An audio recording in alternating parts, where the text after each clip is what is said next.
과학적 탐구는 보통 실험 기능 등이 중요하겠지만 그보다도 어떻게 탐구를 진행하고 탐구의 결과물을 얻어낼 것인가에 대한 사고 능력도 굉장히 중요합니다. 과학적 탐구에서의 사고 능력은 기납적 사고, 또 기초적 사고, 연역적 사고를 둘 수가 있습니다. 먼저 기납적 사고에 대해서 알아보도록 하겠습니다. 기납적 사고는 기납법에 의해서 이루어지는 것이기 때문에 제한된 관찰 사실로부터 일반화된 명제를 얻어내는 것입니다.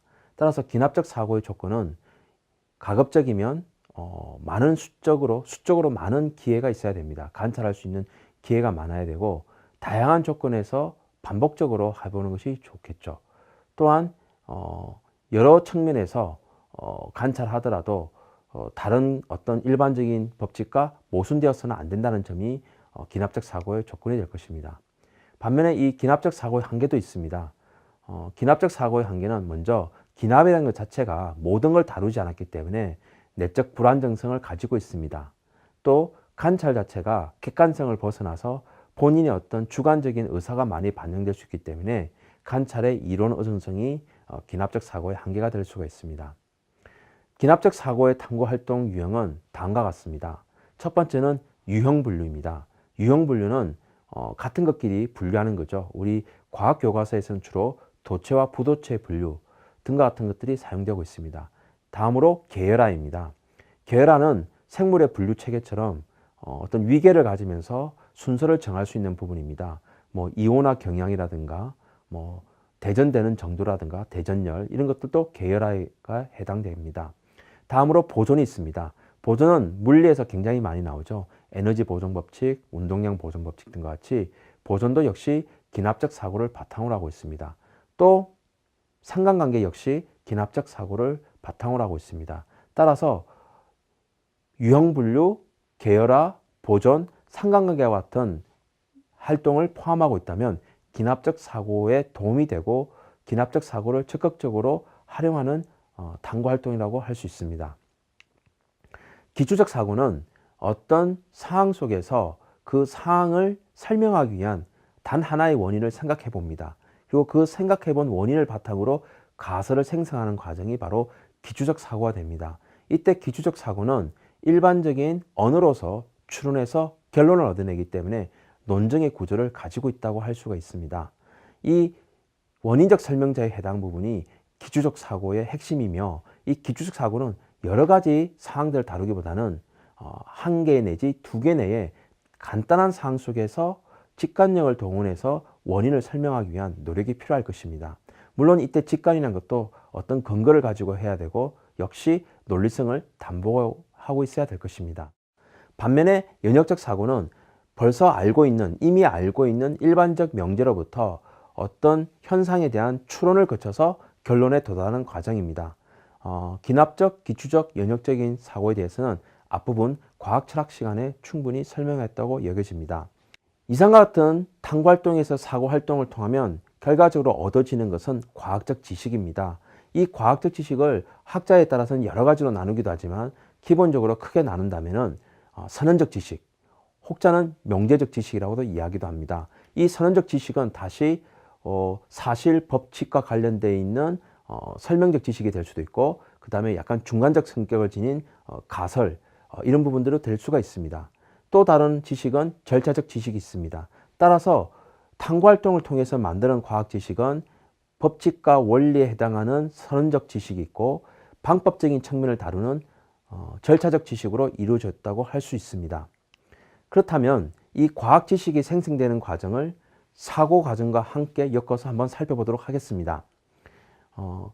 기납적 생성 과정을 살펴본다면 제일 먼저 기납에서는 관찰이 먼저 일어나야 됩니다. 이때 관찰은 단순 관찰과 조작 관찰이 있습니다.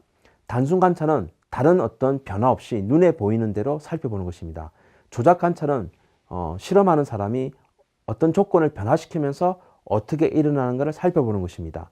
보통 화학 실험이나 물리 실험에서는 변인을 조작해서 어떤 결과가 일어난지를 살펴봅니다. 물론 생명과학에서도 그런 부분들이 있겠죠. 반면에 지구과학 분야는 사람이 조작할 수 있는 게 별로 없습니다. 그렇기 때문에 단순 관찰이 많이 이루어질 걸로 예상이 됩니다. 여하튼 관찰을 통해서 뭔가의 어떤 공통성을 발견하게 되고 그 공통성들을 분류하고 경향성과 위계를 삼으로써 어떤 일반화된 결과를 만들어내서 과학적 지식을 도출하게 되는 것입니다. 그래서 기납적 생성 과정은 관찰, 공통성, 분류, 위계, 경향성이라는 키워드를 중심으로 이루어진다고 볼 수가 있습니다.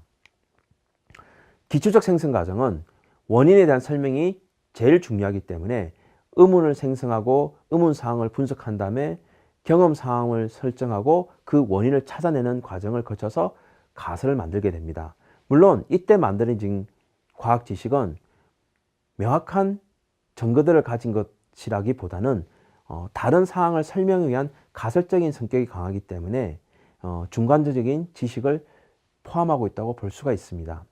마지막으로 과학 지식에서 영역적 생성 과정을 살펴본다면 이것은 가설을 설정해서 검증하는 단계에 이르게 됩니다. 그래서 검증을 하기 위해서 검증 방법을 고안해야 될 것이고 그 검증에 의해서 고안된 방법들을 평가 기준에 따라서 결과를 정리하고 결론을 진술하는 과정들로 통해서 과학 지식이 만들어진다고 볼 수가 있습니다. 즉, 이 탐구 과정은 앞에서 우리가 과학의 본성을 다룰 때 과학적 방법들이 녹아 들어가 있기 때문에 탐구 활동을 통해서도 과학 본성을 기를 수 있다는 그런 주안점을 제시하고 있습니다. 자, 그러면 과학적 탐구를 통해서 학생들은 어떤 능력을 기를 수 있는지 또는 탐구를 하기 위해서 필요한 요소들은 무엇인지 살펴보도록 하겠습니다. 제일 먼저 등장하는 것이 관찰입니다. 오감을 이용해서 관찰하고 표현하는 것, 그리고 그 관찰 결과들 중에서 중요한 점을 찾아내고 비교하는 것, 이와 같은 능력들이 관찰에 해당하고요. 다음이 측정입니다. 측정은 올바른 측정 기구를 사용해서 정확하게 재고 또는 눈대중이라고 그러죠. 어림을 할 필요도 있습니다. 그리고 측정 단위를 필요에 따라서 변환시키는 능력들이 요구됩니다. 분류는 한 무리로 되어 있는 부분들을 어떤 특징에 따라서 분류하거나 또는 분류하기 위한 기준, 준거를 만들어내고 또 분류하고 난 뒤에 같은 점과 다른 점을 찾아내는 것, 이런 능력들이 분류 요소에 해당합니다. 예상은 변인이 변하는 양상과 또는 방식을 열심히 찾거나 또는 관계를 알아내어서 그 이후에 어떤 반응이 나타날지를 찾아보는 겁니다. 보통 그래프 상에서 측정값이 나와 있을 때 모두 다 측정하지 않았기 때문에 그 범위를 넘어갔을 때는 어떻게 될 것인가, 외삽이라든가 측정값과 측정값 사이에서 어떤 결과값이 있을지에 대한 내삽하기 등이 예상의 능력에 해당할 것입니다. 보통 예상과 추리를 많이들 혼돈하게 되는데 예상은 주어진 데이터로부터 그 이전과 그 이후 그 사이가 어떻게 되는지를 찾아내는 것이고 추리는 주어진 단서로부터 왜 그와 같은 결과를 가져오게 되었는지를 원인을 찾아내는 행위라고 볼 수가 있습니다. 우리가 보통 추리 소설에서 얘기하는 추리와 같은 이야기입니다. 따라서 관찰의 결과로부터 예상을 고려하면서 왜 그러한 예상이 가능한지에 대해서 찾아내는 과정, 그것이 추리 과정입니다. 이 추리 과정에는 당연히 논리성이 가장 중요할 것입니다. 여기까지를 보통 우리가 기본 탐구 기능이라고 이야기합니다. 초등학교 저학년부터 중학교 저학년까지 반드시 길러야 될 탐구 영역이자 탐구 요소이고 지금부터 말씀드리는 것은 중학교 고학년부터 시작해서 고등학교까지 기본 탐구 능력을 바탕으로 실제 문제 해결을 하는 데서 필요한 능력들이라고 볼 수가 있습니다. 그 첫 번째가 바로 문제인식입니다. 문제인식을 하기 위해서는 변인들에 대한 설정이 중요하며 이 변인들이 어떠한 관계를 가지고 있는지 그리고 그 변인들이 어떤 영향을 미치는지를 잘 찾아봐서 문제를 설정해야 되기 때문에 실험 연구 조작적 진술이 상당히 중요하게 작용합니다. 문제인식 다음으로 필요한 탐구 요소는 가설 설정입니다. 가설 설정 단계에서는 문제를 인식한 이후에 문제를 직접 설정하거나 그리고 변인 사이의 관계를 가설 형태로 제시함으로써 이후의 탐구의 지침이 될 수가 있습니다. 보통 가설 설정은 A 하면 B 하다와 같이 어떤 변화를 가져올 것에 대한 내용들을 담아냅니다. 이 변인 설정이 굉장히 중요합니다. 왜냐하면 실험 설계의 가장 기본이 되기 때문입니다. 실험 설계라는 것은 인과관계를 알아보는 것이기 때문에 수학에서의 함수 관계와 거의 유사합니다.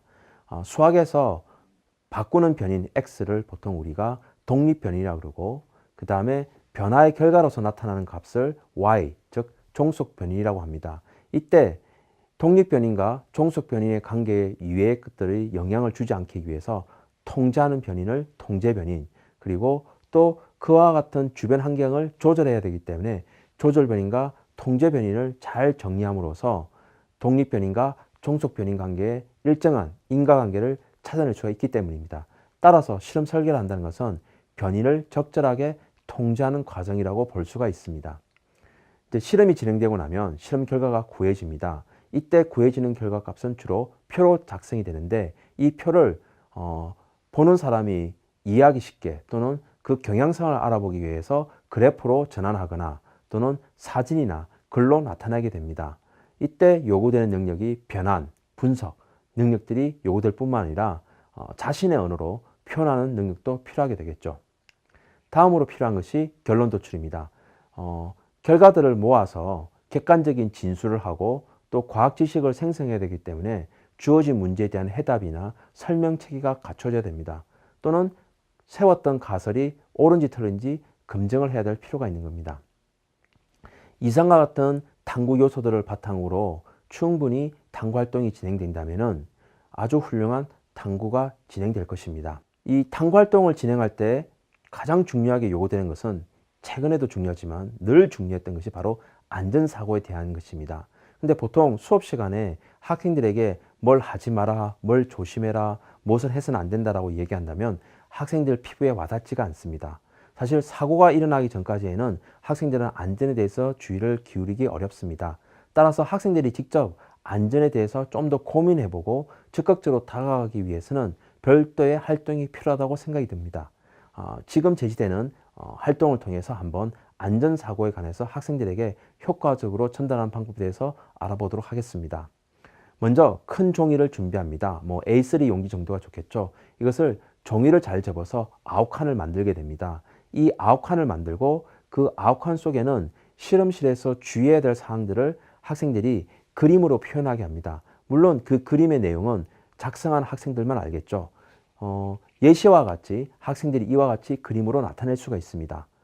보통 이렇게 빨간색으로 검지를 나타내기도 하겠죠. 그리고 이렇게 작성된 것을 가지고 다른 모둠을 향해서 발표를 하게 됩니다. 물론 이때 발표는 무엇을 의미하는지 설명하지 않습니다. 대신에 다른 모둠이 그 기호에 대해서, 그 아이콘에 대해서 맞춰봄으로써 학생들이 그 안전사항을 다시 한 번 더 숙지하는 계기가 될 것입니다. 그래서 다양하게 그려진 그림들로부터 학생들로 하여금 안전사고에 대한 의식을 높일 수가 있습니다. 보통 안전에 관해서 주어지는 활동들은 다음과 같이 굉장히 많습니다. 실험실에서 보안경을 써야 된다. 그 다음에 무릎을 덮는 옷을 입어야 된다. 그 다음에 교사의 어떤 그 조치 없이 혼자서 해서는 안 된다. 그 다음에 소음을 해서는 안 된다. 또 음식물을 함부로 먹으면 안 된다. 등등 다양한 것들이 있습니다. 현재 교육부는 이 안전사고를 대처하기 위해서 전국적으로 모든 실험실에 실험실 안전수칙에 관한 포스터를 보급하였고 그 포스터가 모든 교실에 붙어 있습니다. 하지만 학생들은 단순하게 장식용으로 생각할 뿐 이것에 대해서 주의를 기울이지 않습니다. 따라서 조금 전에 했던 것처럼 아이콘 그려보는 활동을 통해서 학생들에게 대해서 안전수칙을 전달할 수가 있습니다. 이런 안전기호는 좀 더 엄밀히 얘기하면 다양한 형태로 제시될 수가 있습니다. 첫 번째 형태는 금지 표시입니다. 금지 표시는 보통 둥그런 원 속에서 대각선으로 주어지는 빨간색으로 나타내고요. 그 다음에 경고 표시는 삼각형 형태의 노란색을 주로 많이 쓰게 됩니다. 그리고 지시 표시는 파란색 형태로 주어지게 되고, 그리고 마지막으로 녹색으로 안전 표시를 나타낼 수 있습니다. 그래서 우리가 비상구 표시도 녹색으로 등장하고 있는 것이죠. 아이콘 활동을 통하면 안전 사항에 대한 것뿐만 아니라 탐구 활동에 대해서도 우리가 표현해 볼 수 있습니다. 학생들이 탐구 요소들도 아이콘을 그려보고 이와 같은 활동을 통해서 다양한 탐구 요소들을 인지하는 방법으로 사용될 수 있을 것입니다.